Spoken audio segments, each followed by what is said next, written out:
Welcome to Crypto Cryptid. Today we're going to look at Cardano and why it should be used with cryptocurrency. And if you want to know more about crypto, make sure you follow our channel. Let's get into the video. Chances are you hear the phrase Bitcoin mining and your mind begins to wander to the Western fantasy of pickaxes, dirt, and striking it rich. As it turns out, the analogy isn't too far off. Bitcoin mining is performed by high-powered computers that solve complex computational math problems. These problems are so complex that they cannot be solved by hand and are complicated enough to tax even incredibly powerful computers. The result of Bitcoin mining is twofold. First, when computers solve these complex math problems on the Bitcoin network, they produce new Bitcoin. And second, by solving computational math problems, Bitcoin miners make the Bitcoin payment network trustworthy and secure by verifying its transaction information.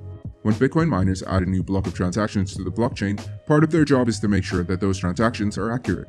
In particular, Bitcoin miners make sure that Bitcoin is not being duplicated, a unique quirk of digital currencies called double spending. With printed currencies, counterfeiting is always an issue, but generally once you spend $20 at the store, that bill is in the clerk's hands. With digital currency, however, it's a different story. Digital information can be reproduced relatively easily, so with Bitcoin and other digital currencies, there is a risk that a spender can make a copy of their Bitcoin and send it to another party while still holding on to the original. With as many as 300,000 purchases and sales occurring in a single day, verifying each of those transactions can be a lot of work for miners.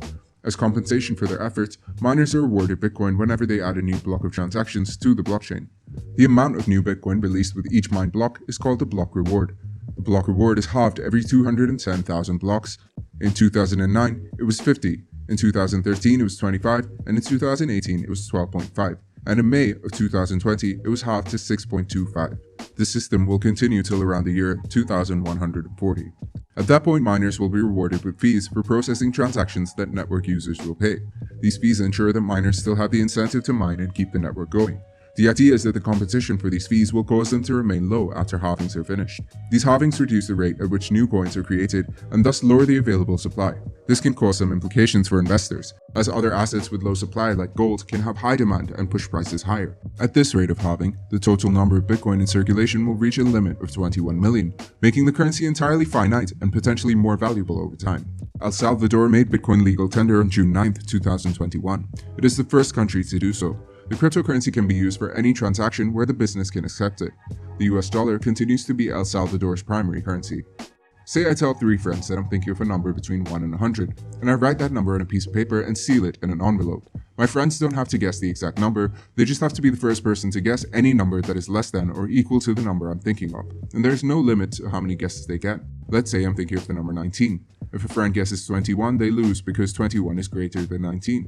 If friend B guesses 16 and friend C guesses 12, then they've both theoretically arrived at a viable answer, because 16 is less than 19 and 12 is less than 19. There's no extra credit for friend B, even though B's answer was closer to the target of 19.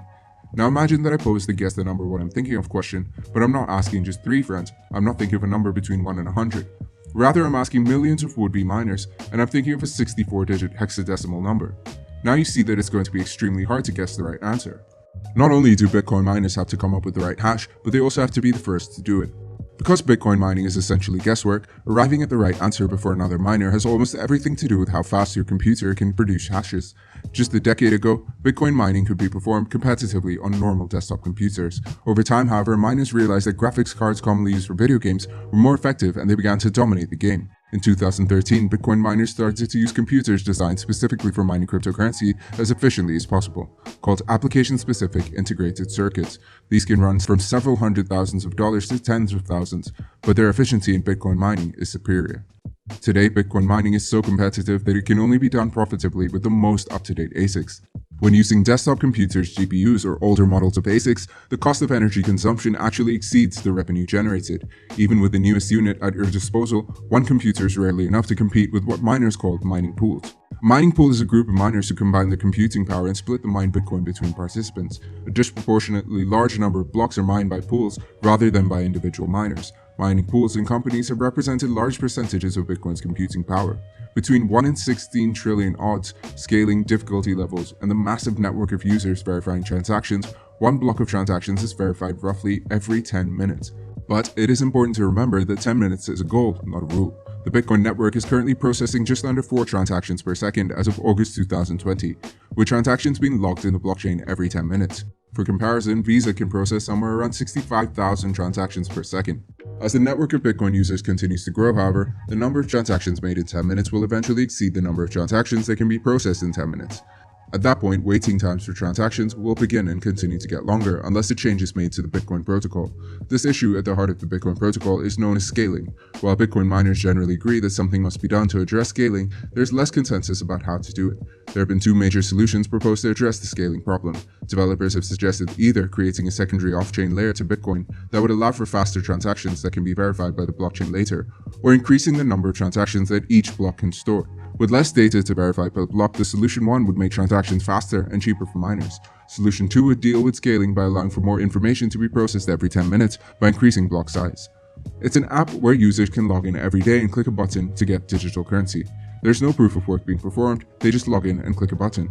This currency is not traded yet, so it currently holds no value. Users can also level up by inviting more users to the platform. This makes them gain more digital currency every day. This is a common model in pyramid schemes and multi-level marketing. Of course, we have done an evidence-based analysis here, and there are also evidence that show Pi Networks is at least attempting to build something of value. They've published a high-level white paper outlining their ambitions without providing technical details on how their Pi stack would work. One of their aims is to have other built apps on Pi Network to benefit from Pi Network's users' attention. This reminds us of the pay-to-serve models of the dot-com boom, where companies installed software on user devices and acted as a middleman between users and advertisers without generating substantial benefit to either party. They claim to have run a pilot in 2020 for people to exchange goods and services using Pi. Instead of running pilots, they could have either listed their coin on an exchange, as it has been done by companies like Electroneum. Pi users claim that Pi team's approach of forking the open source Stellar blockchain to build their implementation requires significant effort due to various reasons, and that is the reason for the delay. We will not know until we see the mainnet, and the criteria for launching the mainnet remains vague in the white paper. Mainnet will be launched once the community feels that it is time and sufficient testing has been completed. Its founders were educated and worked at Stanford. Though this is certainly a good thing, people rarely notice that Warren Buffett, Jeff Bezos, the writer of this article, and numerous business founders were educated at reputable universities. This is because their companies rarely use these facts. Based on our observations, business success is far more important and a better predictor of successful enterprises than academic credentials. And successful companies tend to speak about their business success rather than their founders' academic credentials. Unlikely. For us, the question is, why don't they already launch the blockchain and the exchange? These are trivial engineering tasks, and we have different theories. They may be waiting for the user base to reach enough scale so they can generate value for advertisers. However, we are skeptical that large advertisers will show ads in a network where users log in to make money by seeing ads. The concept isn't new. Such websites existed since the early days of the internet. However, none of them reached mass adoption. This is because it is more valuable for advertisers to advertise on websites which are used, since they provide some value to users. That's all for today. If you find the video helpful, please like, comment, and subscribe to our YouTube channel. Stay tuned for more cryptocurrency related news, and I'll see you in the next video.